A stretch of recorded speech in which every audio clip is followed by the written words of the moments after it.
flashing? Yeah. Brilliant stuff. If you've got your Bibles with you, which I know most people have, or device, if you turn to Mark's Gospel and chapter 5 and verse 35. And just while you're finding that, we'll just have a quick recap. Last week we saw the miracle of the dear sister who had the issue of blood being healed, but also we saw the father of a little girl asking Jesus for help as well. And this little girl was extremely seriously ill. Nobody knew at the time just how ill she was. All we were told was that she was seriously ill. Now, this account that we read last week and what we're about to read is designed by God to be read as almost like one continuous movie scene, almost like an action sequence where these things kind of merge into each other. But we've had to break the action sequence just a little bit over these 2 weeks so we can get a real grasp of all that's taken place. So Mark's Gospel and chapter 5, reading from verse 35. Here we go. While Jesus was still speaking, some people came from the house of Jairus, the synagogue ruler. "Your daughter is dead," they said. "Why bother the teacher Jesus anymore?" Overhearing what they said, Jesus told him, "Don't be afraid, just believe." And that's the theme for today. Don't be afraid, just believe. Now, Jesus did not let anyone follow him except Peter, James and John, the brother of James. When they came to the home of the synagogue ruler, Jesus saw a commotion with people crying and wailing loudly. He went in and said to them, "Why all this commotion and wailing?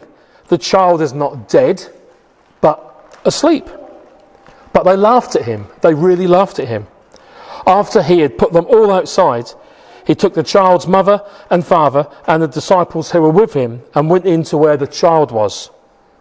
He took her by the hand and said to her, "Talitha cumi," which means, "Little girl, I say to you, get up." Immediately, the girl stood up and began to walk round. She was 12 years old. At this, they were completely astonished, which I'd have to say would be the understatement. He gave them strict orders not to let anyone know about this and told them to give her something to eat. Wow, isn't that an amazing account of an amazing incident? Wow, it just takes my breath away every time I read this. So what we're going to do is we're just going to look through this passage this week and we're going to see how it all plays out.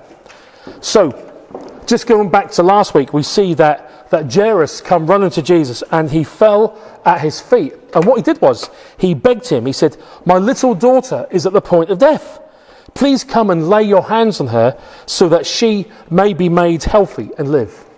Wow.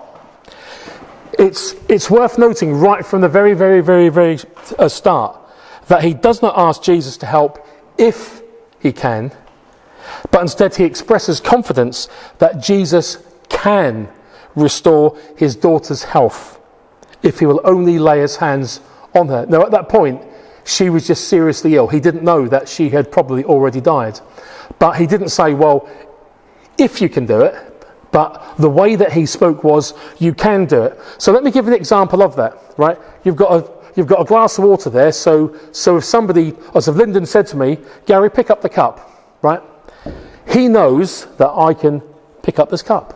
It's just a little cup of water. It doesn't weigh very much, and it's quite nice. But there would be no doubt in Lyndon's mind, for example, that I would be able to pick that up. There'd be no doubt. This was the same with Jairus. He had no doubt in his mind that if he went with Jesus, and if Jesus came, that his little girl would be healed. Now that's a great expression of faith, and it's kind of worth noting. And so we read in the scripture from last week, it says, "So he went with him," while there was a great crowd gathered around Jesus. So there's this huge crowd. You could expect that they wanted to be taught and all that sort of stuff, but instead he decided that he was to go straight to this house. Now I just love this, that Jesus takes the time to go to this anguished father's house. Now something else which is really worth noting here, that's important to us, is that the crowd is That the crowd is never more important than the individual in need. And we need to remember this, because sometimes there are some people who say, well, it's for the many and not the few. But actually, for Jesus, it is often for the few people who are going to respond and not the great big crowd. It's important to remember that. And that's a good thing for us at this time. That there may be lots of things going on, but we're going to be dealing with individual people who have got problems, okay? So, in one sense, it's remarkable that Jairus would come, because as a man of authority, he was a synagogue ruler, and he was quite important. He must have been concerned for his image, because people would have looked around and thought, yeah, he's got designer robes on, that kind of sort of stuff. He was quite an important man. And this Jesus, who was a visiting teacher, he had no official position in the area.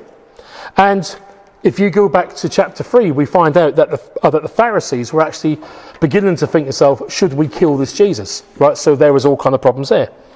So for Jairus to seek Jesus' help, he had to put aside all of his pride and to literally come to Jesus as a beggar, to ask him in a public way, which is quite amazing, I think.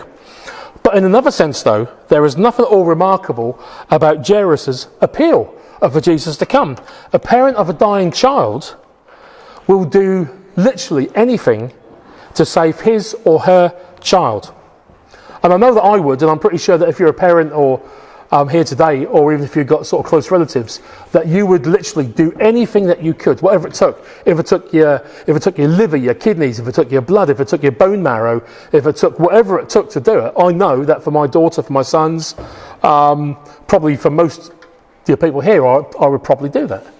Or at least I'd like to think that I did. Just imagine having my brain. How about that? No thanks, someone just said, okay, that's... I'd be smart, yeah. Yeah, you'd be smart, yeah, but... But you'd be stupid as well. Okay, well, thank you. Anyway, moving swiftly on. That didn't quite go as planned. So, but Jairus is driven by desperation to seek Jesus' help. And actually, as we go through the scriptures and the Gospels next few weeks, we'll see that this is the first of 3 other accounts in Mark's Gospel of parents bringing their children to Jesus for help. The other 2, which we're going to look at in a few weeks, is the Syrophoenician woman up in chapter 7, and the father of a son who had an unclean spirit who was making him deaf and dumb. Now, in all 3 cases, the parents experienced huge obstacles, massive obstacles, to the child's healing, with people trying to stop them from getting there, including the disciples at one stage. But they persisted, and Jesus heals all of the 3 children. I think someone's got Subway Surfer going somewhere, haven't they? Anyway, just turn down just a little bit. Anyway, so Jesus actually heals all 3 of the children. And this is a great encouragement to us, because that Jesus can and does heal children. And often we forget about that. Sometimes people almost think, well, little boys sick, little girls sick, just leave them. But actually, in the scriptures, in the Gospels, Jesus heals adults and children as well, the old and the very young and everybody in between.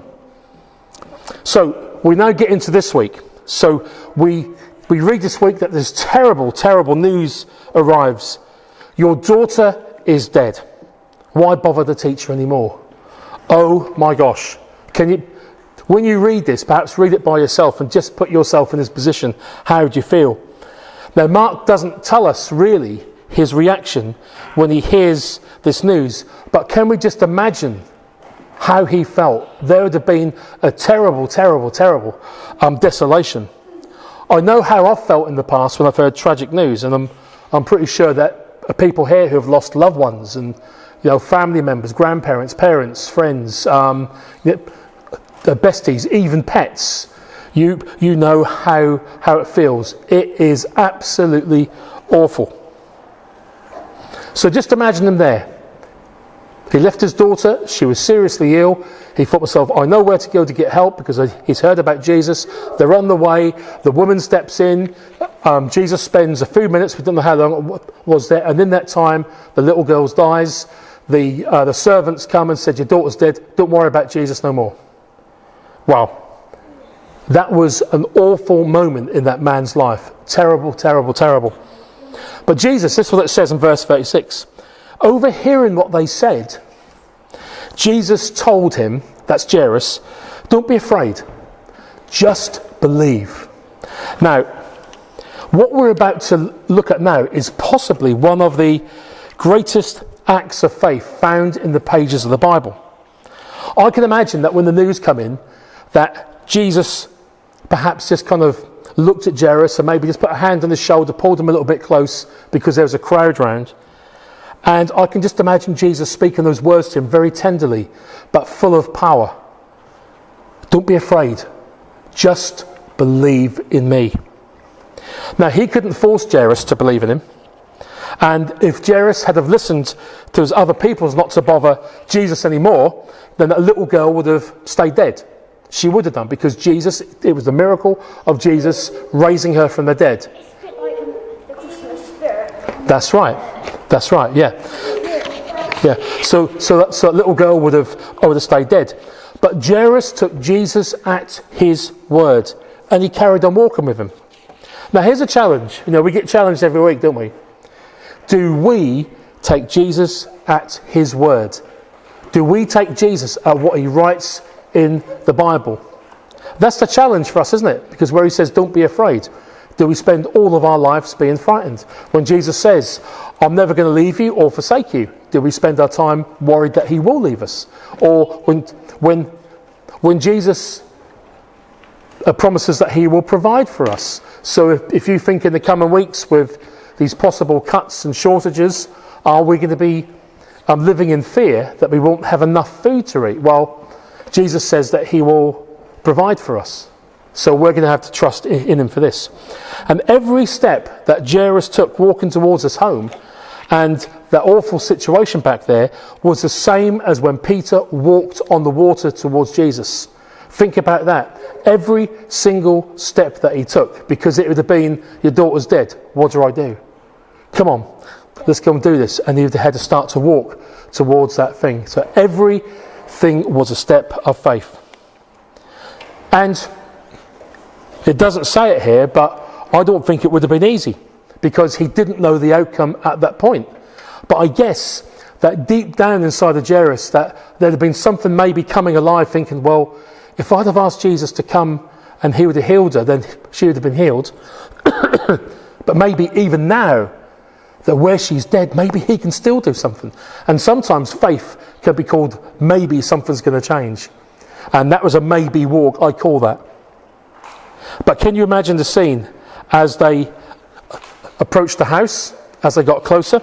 Well, we see in verse 38 of the reading today, they saw an uproar, weeping and great wailing. There was a real noise going on at that place. There were people crying, there were people screaming. And in those days, when somebody died, they had professional mourners. There are always people who would do it. And because death came so frequently, everybody knew how to do it. So there would be people who would be standing there wailing, in other words, crying out loud. You see it on the news sometimes, don't you, when there's disasters take place in the Middle East and stuff, where you got lots of ladies sort of screaming. They would beat their chests and they would tear at their hair. They would sometimes they would even rip their clothes, because things were so bad. There were always people who would play flutes and other instruments, really sad songs. And what happened there, part of the reason for it was that this would alert the community to the death of that person, and to signify that there was a time of grief going on. It was the ancient equivalent of a group chat message going out that we could do today on Facebook or Twitter, or what's the other one, the Messenger and that sort of stuff. Going out. It was a group message. As soon as people heard that noise, someone's died. Let's go and do that. But when we hear about these professional mourners, which is what it says here, we shouldn't put away the thought of real grief, because the tragic death of a child, of any child, should be enough to break our hearts. It doesn't matter whether we know that child or not. When you see in the news about a child who's died or something that's happened there, that should break our hearts. It really should. And that was the same here. So when Jesus got to the house, as we rocked up at Jairus, boys, as he rocked up with Jairus. And Jesus said, "Why do you make such a noise? Why do you wail and weep? The child is not dead, but in fact is asleep." Now, his comment would have been difficult to understand because this is clearly a story of someone being resurrected from the dead more than the healing which it started off as. However, sleep is a very temporary condition, isn't it? And death is permanent. This girl will soon be up and running, and so Jesus considers her condition just temporary because Jesus knew. Jesus was God. He knew what was about to happen. You see, nothing catches Jesus by surprise. Nothing. We're always surprised. In fact, I feel permanently surprised about things that suddenly happen. But God never is. He always knows. He's always on plan A. Everything in our lives is plan A. For me, I'm probably down to about plan W on some of the things I've been doing in life. But God is always on plan A. And in verse 40 it says that they laughed at Jesus. Now, the reason they probably did this was because it seemed absolutely ridiculous for Jesus to say, "Oh, she's just asleep." Because the crowd has no doubt at all regarding the little girl's death. You see, death was a part of everyday life in that day and age, and they knew what it looked like because it was a part of everyday life. Most people in our society will probably never see a dead body, and thank goodness for that, apart from in the films, and thank goodness. But we don't know what the little girl died of. It could have been something quite nasty. Maybe she'd had an injury, we don't know. Maybe it was a form of a fever, we don't know. Maybe she'd had a serious illness and ended her last few minutes really quite in pain. We just don't know that. But they knew that this little girl was dead. It was as simple as that. So what Jesus did was that he limited the amount of people who were coming in with him to just the 3 disciples and the mum and dad of a little girl. And here we see something which is just amazing. So just pay attention to this now. What Jesus did was he went over to her, taken the little girl by the hand, he said to her, "Talitha cumi," which means, "Little girl, get up and walk." Wow. Because Jesus is the Lord of life. That's why a few years later, when he truly died, when he was placed in the grave, and on the 3rd day he rose from the grave, that's why Jesus can defeat death, hell and the grave, because Jesus is the resurrection and the life. Now that word talitha cumi is a word called Aramaic, which is a language related to Hebrew. And Mark translates this word talitha cumi into Greek for the Gentile Christians of the early church who might not know Aramaic. So that's why it's in there. That isn't being clever. It's because where Mark wrote primarily for the Greek speaking people, they may not know what that means, but he put that in there. You had a question? No? At school, Yeah. I think when we do RE, we're learning about God when he got Resurrected, yeah. That's it. Yeah, it's a big word, resurrected, isn't it? Yeah, fantastic. We're learning about God and how he rose from the dead. Okay, so you learn about that at school. Fantastic. Thank goodness for schools teaching that. Fantastic. So, Jesus took her by the hand. Now, touching this little girl actually violated all the laws of the day, because you shouldn't have touched a corpse. Why? And we'll look at that. And we'll look at that in a second. You just couldn't do it. Same as that lady, should have touched him. But listen to this. In this chapter, Jesus actually broke many of the social taboos of the time. So, for example, you have the story of Legion, where he went into a graveyard. You weren't supposed to go in graveyards. Where he dealt with that poor man who had the legion of unclean spirits. And also a great herd of pigs. They considered pigs unclean. But Jesus was there near them. He also healed the unclean woman for touching his garment by faith. So she was healed. So that was now another taboo. And now he touches a corpse. And listen to these words now. Immediately the girl rose up and walked, for she was 12 years old.